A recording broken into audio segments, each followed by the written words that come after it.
to your partner.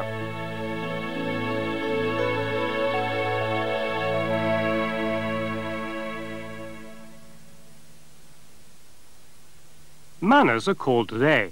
There are two types of rei. These are ritsu-rei, rei in the standing position, and za-rei, rei in the seated position.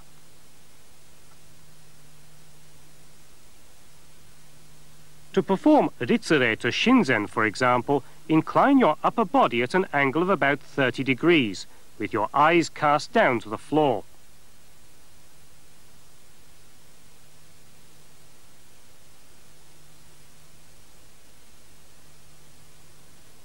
When exchanging ritsu-rei with your opponent, incline your upper body at an angle of about 15 degrees.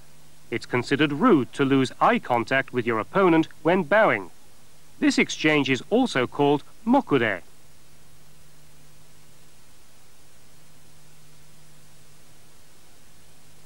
Rei that is performed in a seated position is called za-rei.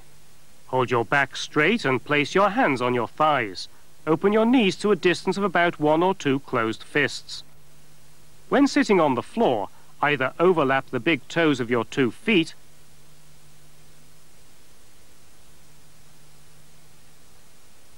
or place them side by side. Place your buttocks on your heels. When standing up, start with your right leg.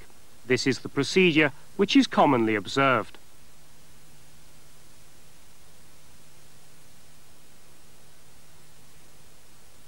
When sitting, start with your left leg.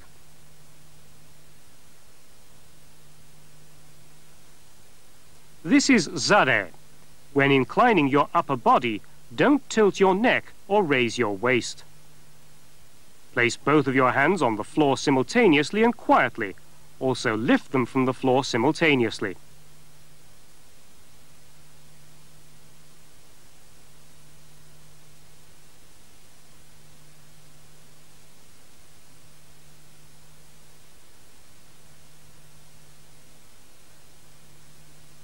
Correct posture is very important. This position is called shizentai and is the natural standing position that constitutes the basis of the kamae, the posture.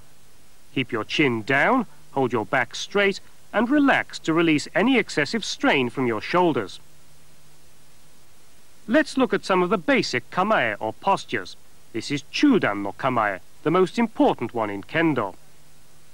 This is morote hidari jodan no kamae. This is gedan no kamae.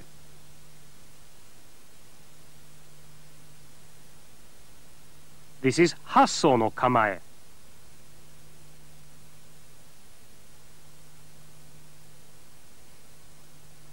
And this is wakigamae.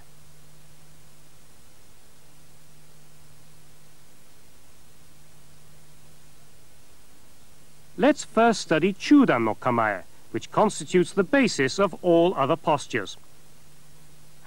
Place the little finger of your left hand at the tip of the hilt. Apply firm pressure with the bottom 3 fingers and light pressure with the index finger and thumb. Position your right hand immediately behind the tsuba, the guard.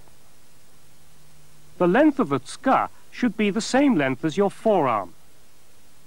Hold the tsuka in a way in which the spaces between the thumbs and first fingers of both hands are in line with the extended line of the tsuru.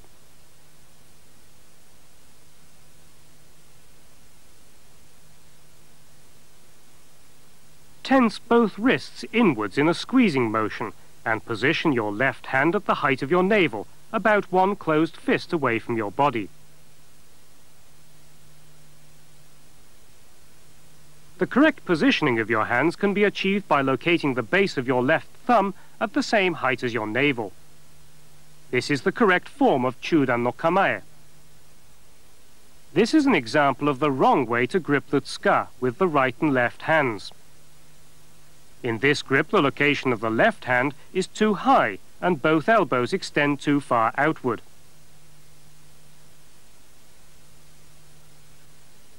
This is another bad grip. Both hands are squeezing too tightly. The left hand is too low and both elbows extend in a manner that's too straight. This is the correct form of Chudan no Kamae. Position the kensen, the tip of the sword, at the same height as your throat. When facing your opponent, position the kensen at the same height as your opponent's throat, and direct the extended line of the kensen to point between the two eyes or at the left eye of your opponent. Keep the entire body of your opponent in sight, but center your focus around his eyes. Place your toes to point straight ahead and put a distance of about one closed fist between your feet. Place the toes of your left foot in line with your right heel. Raise your left heel slightly and balance your weight equally on both feet.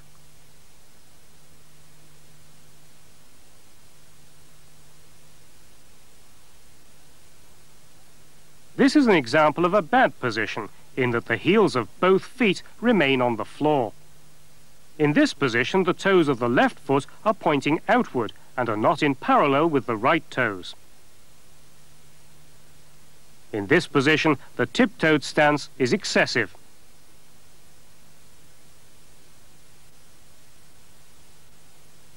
In this position, the two feet are spaced too widely apart, forward and backward.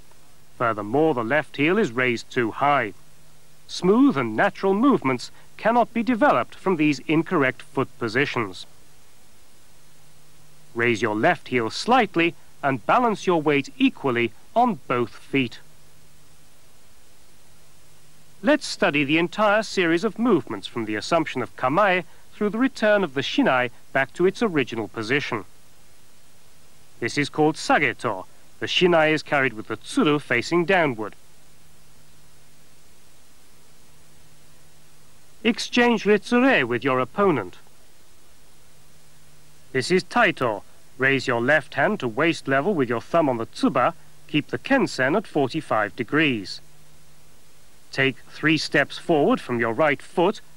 Raise the shinai in an arc over your head and adopt the sonkyo position, the crouching position.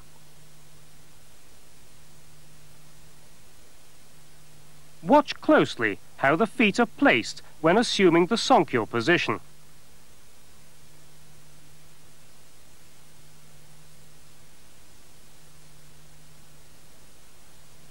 Bend your knees outward at an angle of about 90 degrees. It's essential that you hold your upper body straight when assuming the sonkyo position.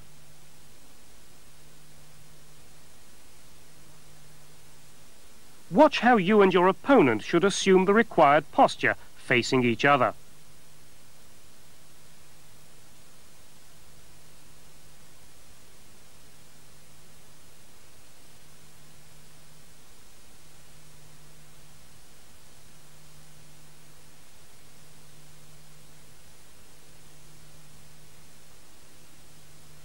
This is the way you should replace your shinai. First, return to your original position. Assume Chudan no Kamae. Then back to the sonkyo position and return the shinai to the taito position. Now stand up and return to the ritsure location. Start with your left foot. Finally lower the shinai to the sageto position and exchange ritsure. The distance between you and your opponent, as well as good timing for effective offensive and defensive actions, are called maai.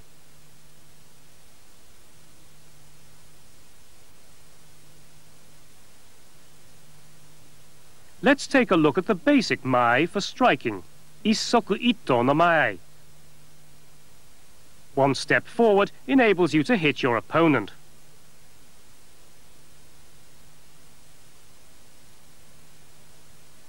Equally, one step back is all you have to take for evasive action.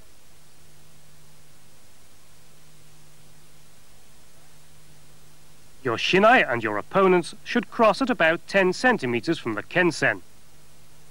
A closer stance is called chikai maai, or chikama. This is a larger interval called toi maai, or toma. Footwork plays an important role in striking your opponent and parrying his offense while maintaining a proper maai.